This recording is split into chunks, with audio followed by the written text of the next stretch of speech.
Welcome to the premiere edition of Your Better Health. I'm Jay Fox, and joining us is Dr. Bansel, who has been a physician in Central Ohio for almost 40 years. He's a double doctor. He's a PhD and an MD, married to his wife Vina for the past 52 years, proud father of 2 daughters and 4 grandchildren.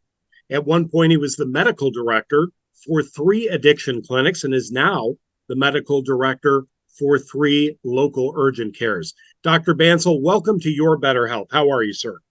I'm fine. How are you? Good.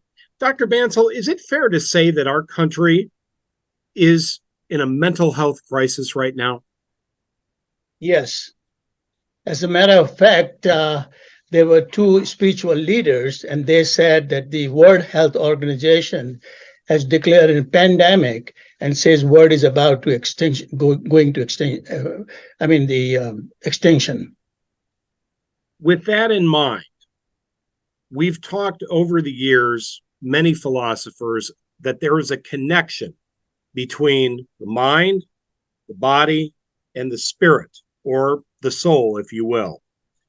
As you begin to explore the question of why we are in a mental health crisis, what is the first thing that comes to mind? Why do you agree with the prognostication that this is, in fact, an urgent crisis? Well, the reason is that the mental health is not accessible to a lot of people, and is not affordable either. So the people don't look for help. So when you say the people don't look for help because it's not affordable and it's not accessible, what do you mean by that? Which means that the cost of mental health services each month falls somewhere between the average car payment and the average mortgage payment. And given the high rate of inflation in 2023, they would rather pay their money to buy the food and the gas and just ignore the mental health. For many years, we have focused our attention on physical health, and we treat a variety of ailments every day: cardiovascular disease, cancer, things of that nature. Those are issues that are related to the body. But there is a new philosophy that says that if the mind is not right, then the body cannot properly perform. Do you agree with that? Yes, I do. I can elaborate on that. And as I said, there is a mind and body connection, and mind controls the body. And then the body sends the feedback to the mind. So they are interconnected. Yes. How do we address these concerns, knowing that if we are an individual who is having anxiety, depression, perhaps suffering from a malady like ADD or ADHD or post-traumatic stress disorder, where is the solution if we cannot afford to seek mental health treatment? Because in some cases, you may need it every day, other cases once a week, some cases once a month. But if that becomes non-affordable, how do we get past that? Well, the thing is, first of all, they need a diagnosis, and they have to come somewhere through the clinic or somewhere.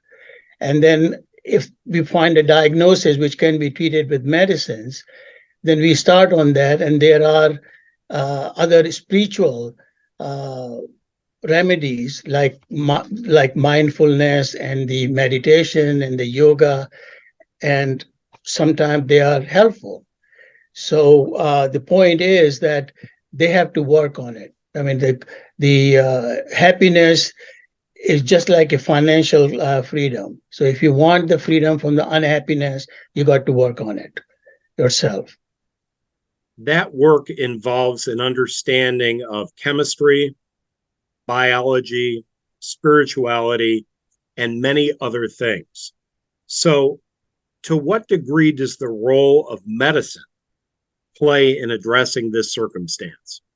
Well, the patients have to develop a patient doctor relationship, find a physician who is compassionate and caring for them.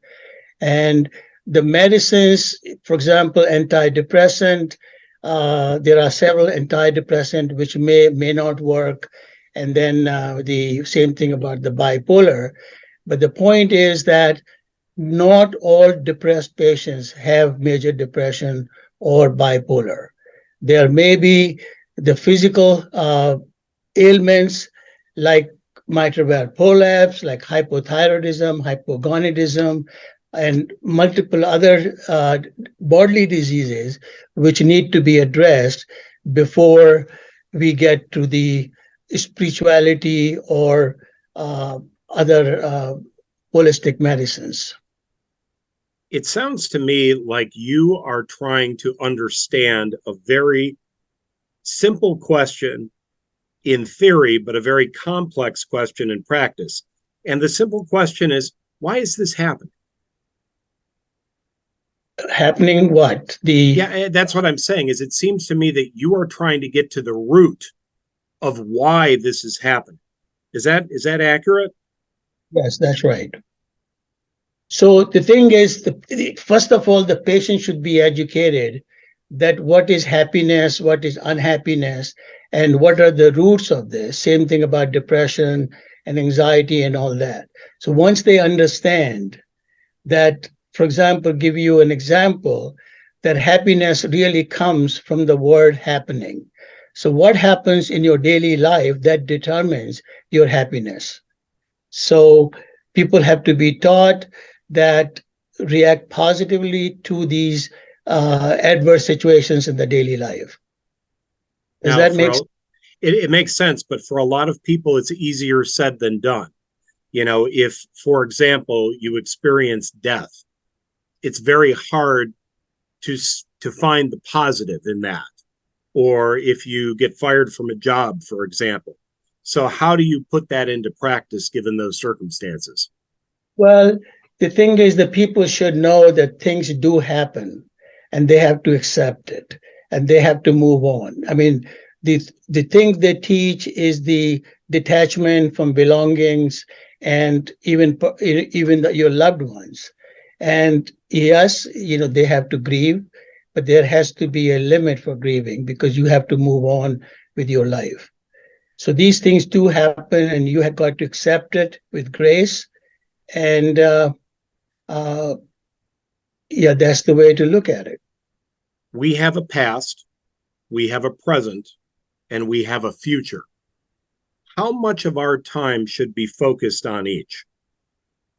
Well, nothing should be on the past and nothing should be on the future. It So we should should be right here and right now. exactly right. The past cannot be recovered, and the future we cannot predict. So do whatever you can do in the present, enjoy yourself, do your karma right, and move on. What is the first step? If somebody is watching this podcast and they identify with what we're talking about and they say, you know what, I need help. What is the first step that they need to take? Well, as I said, they need to establish a relationship with a psychologist, psychiatrist, or their family physician, and then get the right diagnosis and get on the medicines.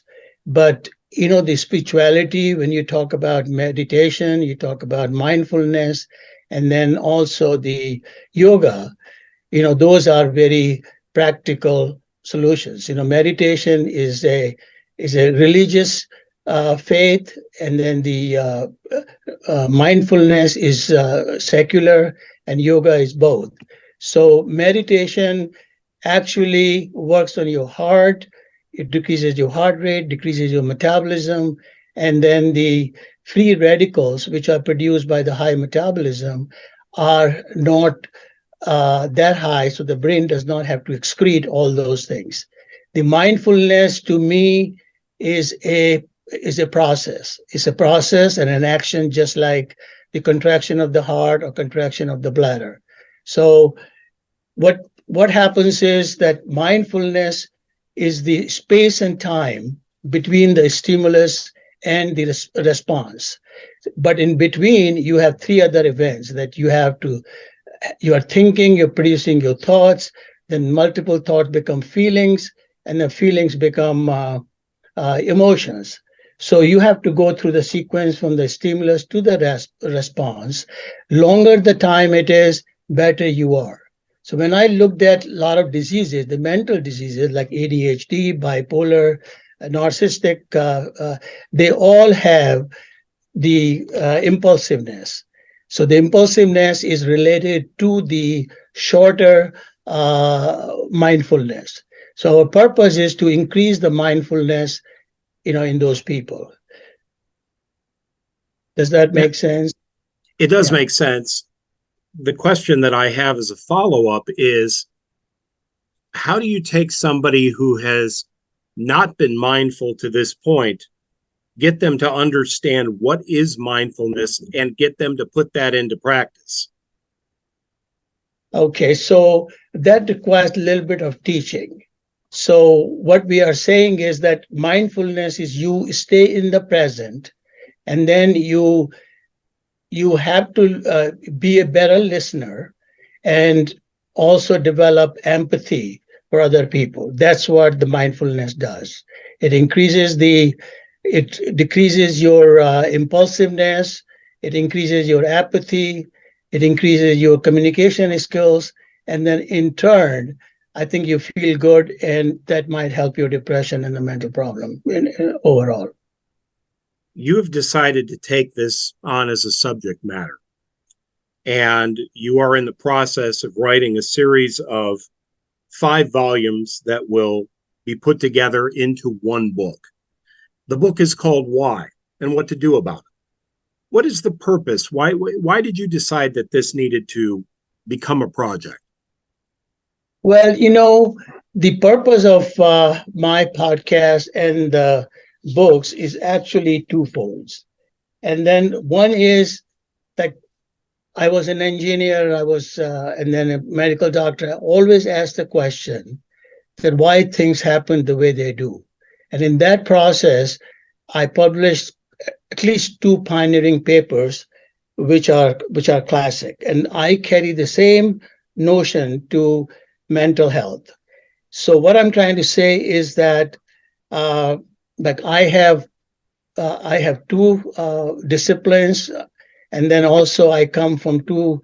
I'm brought up in two cultures, Eastern and Western, and then my two passions are golf and gardening.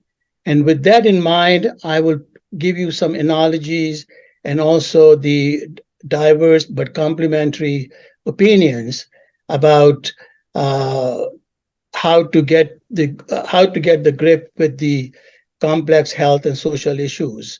So, so as I said, my one purpose is, as I said, the why. Always ask the question why, because,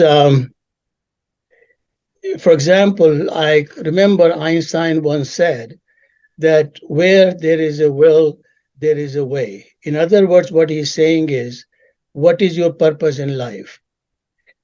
Why this purpose is important to you, and how you're going to accomplish your purpose. The second thing is that, I have faced a lot of challenges, surprises, and then failures in my life, and then you will face the same thing to every step of life. And then you are actually seeking happiness. And the point is how you get that happiness forever. And the happiness is something like if you're unhappy, it seems like the 10 minutes will look like 10 hours. And you would really want to be happy all your life. Now, the way I look at it is, a lot of people, life is very simple.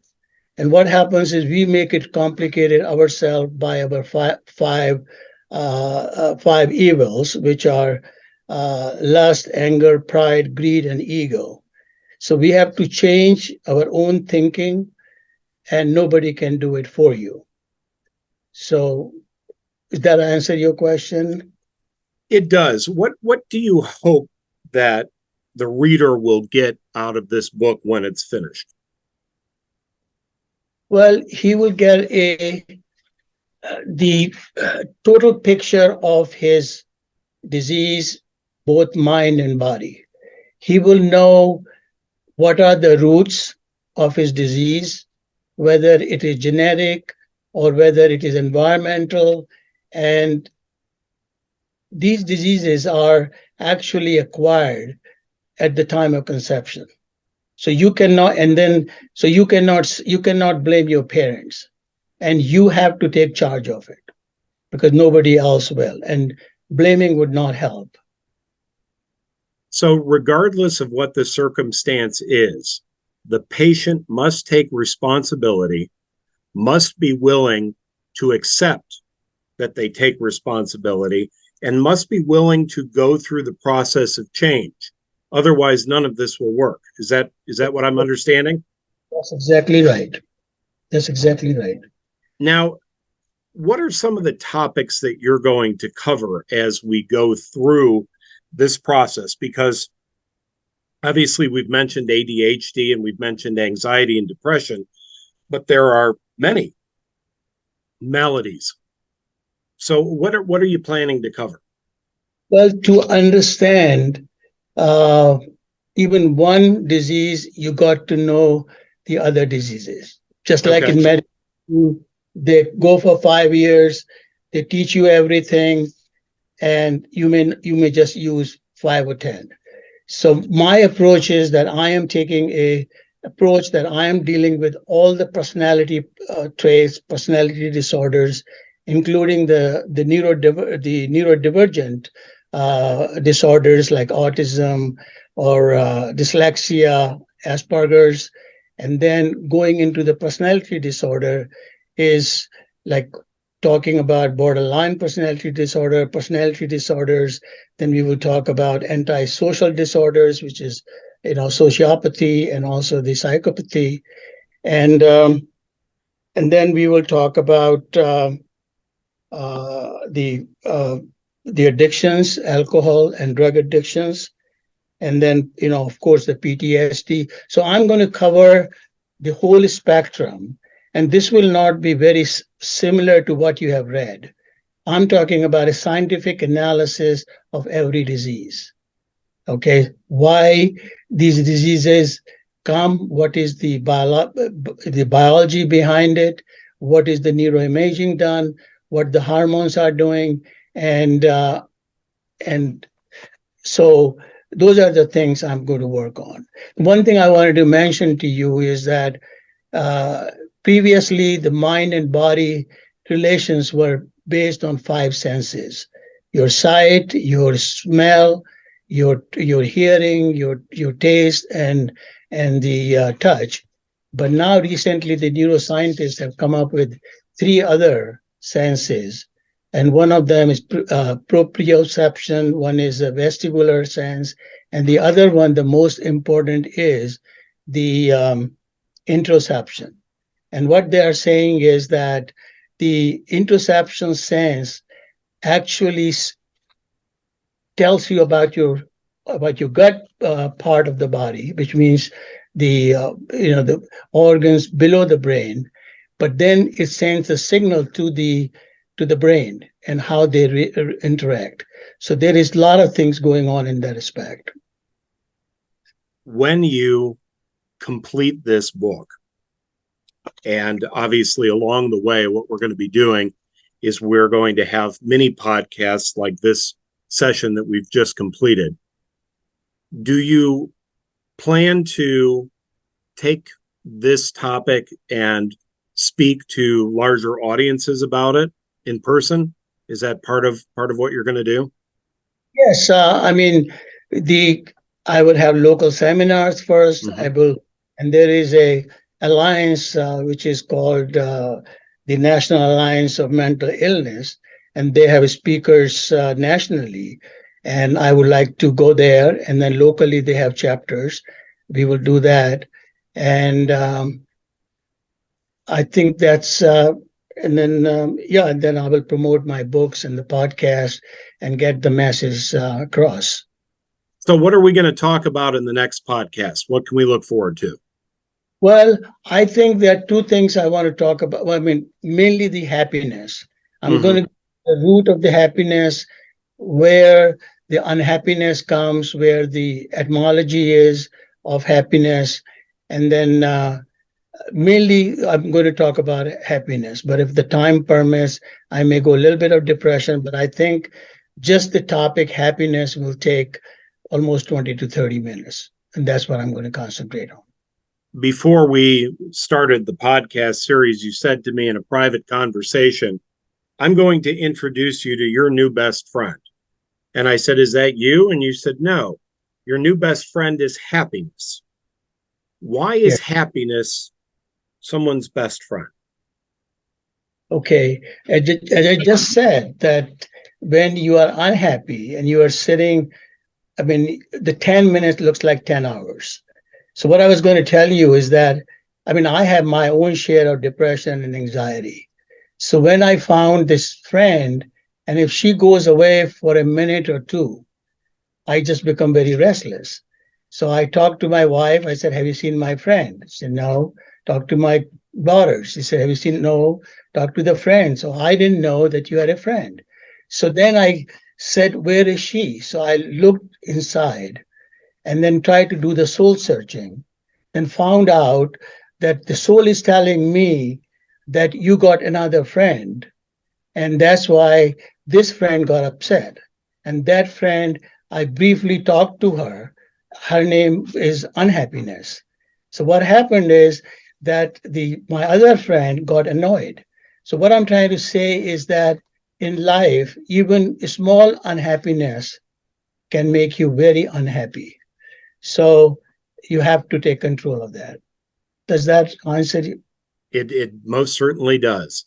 The podcast is called Your Better Health.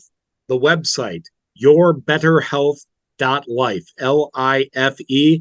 And the man who's making it all possible is Dr. Garage Bansel. And we look forward to talking with you more and more as the months go on. Thank you so much for watching.